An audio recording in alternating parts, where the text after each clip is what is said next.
करते हैं और प्लानिंग के तहत ही सारा काम होता है।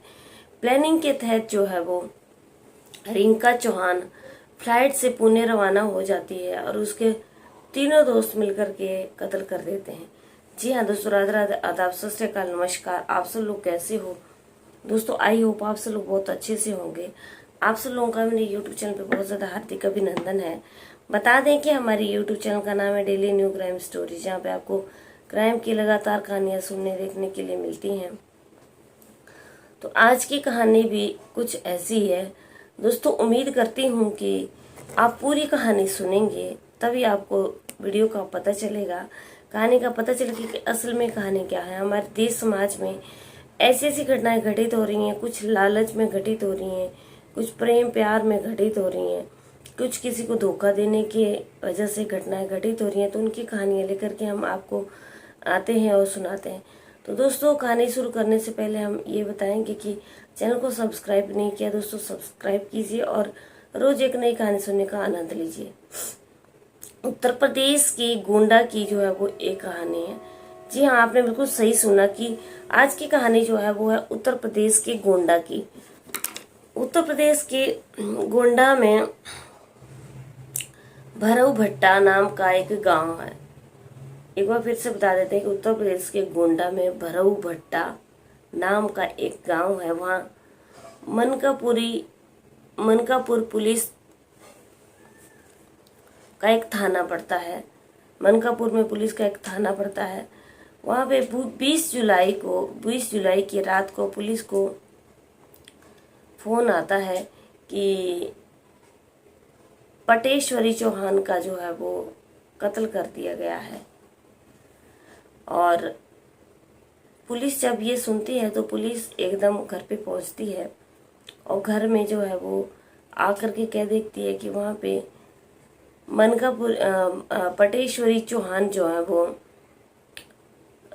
फर्श के ऊपर पड़े हुए हैं और उनकी बॉडी के बहुत टुकड़े टुकड़े कर दिए गए हैं।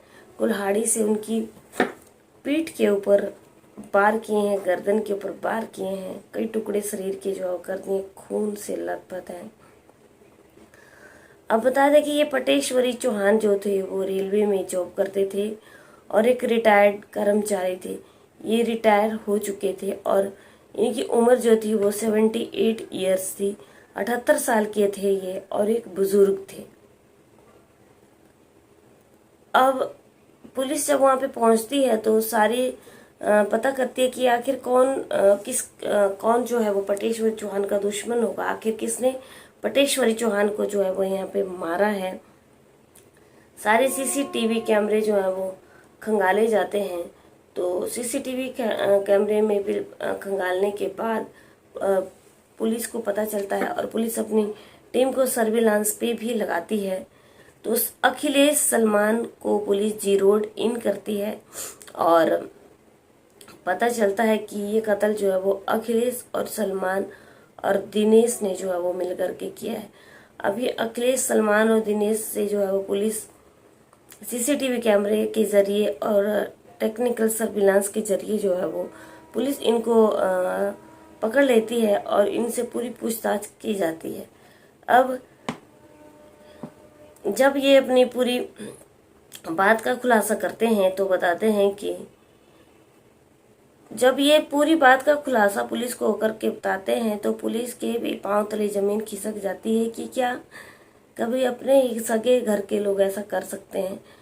दरअसल बात ये थी कि पटेश्वरी चौहान को जो थे उनकी सगी पोती ने ही उनका मर्डर करवा दिया।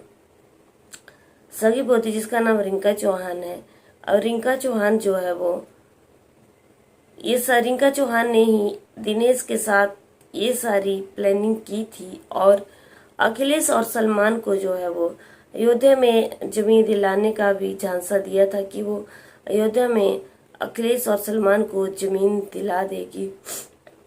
अब इन लोगों ने इसके कहने में आकर के ये कत्ल कर दिया। 18 ये सारी कत्ल की प्लानिंग 9 जुलाई को जो है वो होती है और प्लानिंग के जरिए रिंका चौहान जो है वो फ्लाइट 18 जुलाई को फ्लाइट से पुणे रवाना हो जाती है, और ताकि कत्ल का इल्ज़ाम जो है वो रिंका चौहान के ऊपर बिल्कुल भी ना आए। अब दिनेश जो है वो रिंका चौहान का दोस्त है।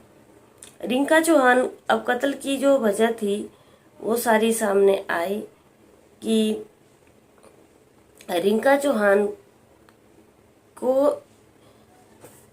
संपत्ति का बहुत ज़्यादा लालच था, और रिंका चौहान के दादा जो हैं वो पटेश्वरी चौहान अपने संपत्ति को अपने अन्य जो दूसरे उनके पोते हैं उनके नाम पे कर रहे थे, और पटेश्वरी चौहान के नाम पर नहीं कर रहे थे। और ये बात जो है वो पटेश्वरी चौहान को पता चल गई थी। अब पटेश्वरी चौहान ने जो है वो इस बात का बहुत बुरा माना कि उसके दादा जो है उसको ज़मीन उसके नाम नहीं कर रहे हैं, और इसी प्लानिंग के ज़रिए फिर उन्होंने सारा काम किया कि वो अपने दादा का कत्ल कर देंगी, और फिर ज़मीन जो है वो वह दूसरे पोतों के नाम जो है वो नहीं कर पाएंगे। अब उसने इस प्लानिंग को जो है वो अपने दोस्त दिनेश के साथ मिलकर के किया, और सलमान और अखिलेश को उसमें शामिल कर लिया, और 18 जुलाई को फ्लाइट से पुणे रवाना हो गई। अब 19 जुलाई को 11 बजे 19 जुलाई 2024 को 11 बजे क्या होता है कि अखिलेश, सलमान और दिनेश जो है वो घर पर आते हैं, और घर पर पटेश्वरी चौहान हैं। और पटेश्वरी चौहान जब घर पर हैं तो ये इनके हाथ में कुल्हाड़ी होती है, वो कुल्हाड़ी से उनकी गर्दन के ऊपर वार करते हैं, और उनकी पीठ के ऊपर वार करके वो लहूलुहान करके वहाँ से एकदम फरार हो जाते हैं। और उनके कई शरीर के ऊपर कई उन्होंने कुल्हाड़ी से वार किए होते हैं। ये सब करने के बाद जो है वो वहाँ से एकदम भाग निकलते हैं, और उनको ये भी डर नहीं था कि वो पकड़े जाएंगे। और जो उनकी पोती है रिंका चौहान जो कि पुणे रवाना हो गई है वो भी पकड़ी जाएगी। ये सब इतना रिलैक्स कर रहे थे, लेकिन कानून के हाथ बोलते हैं दोस्तों बहुत ज़्यादा लंबे होते हैं। कभी भी किसी भी इंसान को ऐसे कर्म नहीं करने चाहिए कि कानून उनको पकड़ लेता है, चाहे कैसे न कैसे। पुलिस जो है वो मुजरिम तक बहुत आसानी से पहुंच जाती है। आजकल जो है वो मोबाइल के जरिए लोकेशन को ट्रैक किया जाता है, और सामने वाले कत्ल वाले इंसान को जो कितनी भी दूर हो उसको एकदम पकड़ लिया जाता है, और वो सीसीटीवी कैमरे में कैद हो जाता है। इसलिए दोस्तों आज उड़ करके विनती है कि कभी भी कोई गलत कदम ना उठाएं, गलत कदम ना करें। लालच में आकर के और दुश्मनी में आकर के कोई अपनी जिंदगी में ऐसा कदम ना उठाए जिसकी वजह से आपको पूरी उम्र भर पछताना पड़े। अब पुलिस ने इन तीनों दोस्तों को और रिंका चौहान को अरेस्ट कर लिया, लेकिन क्या था उनके जो दादा थे बेचारे वो इस दुनिया को छोड़ करके जा चुके थे, और सारा कांड हो चुका था।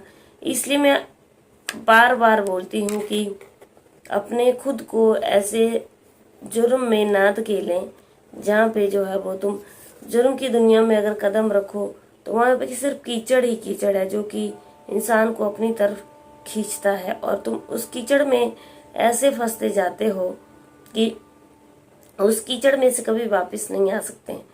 अब क्या हुआ कि रिंका चौहान को जो लालच था प्रॉपर्टी का, उसने लालच में आकर के अपने सगे दादा को मौत के घाट उतार दिया। रिश्तों को जो है वो एकदम तार तार करके रख दिया पैसों के लालच में, प्रॉपर्टी के लालच में। कभी भी ये गलत कदम ना उठाएं। पैसा, प्रॉपर्टी, ये सारी चीजें इसी दुनिया में रह जाएंगी, और एक दिन इंसान को इस दुनिया छोड़ करके जाना पड़ेगा। उम्मीद करती हूँ कि आप लोगों को मेरी कहानी अच्छी लगी लाइक शेयर कमेंट जरूर करना। चैनल पर पहली बार आए हो तो सब्सक्राइब जरूर करना। दोस्तों मेरा ये कहानी सुनाने का उद्देश्य सिर्फ और सिर्फ आप लोगों को सतर्क करना है, जागरूक करना है कि आप लोग जहाँ पर भी रहें सतर्क रहें, जागरूक रहें। तो चलिए कल की वीडियो में फिर से मिलते हैं, तब तक के लिए जय हिंद, जय भारत।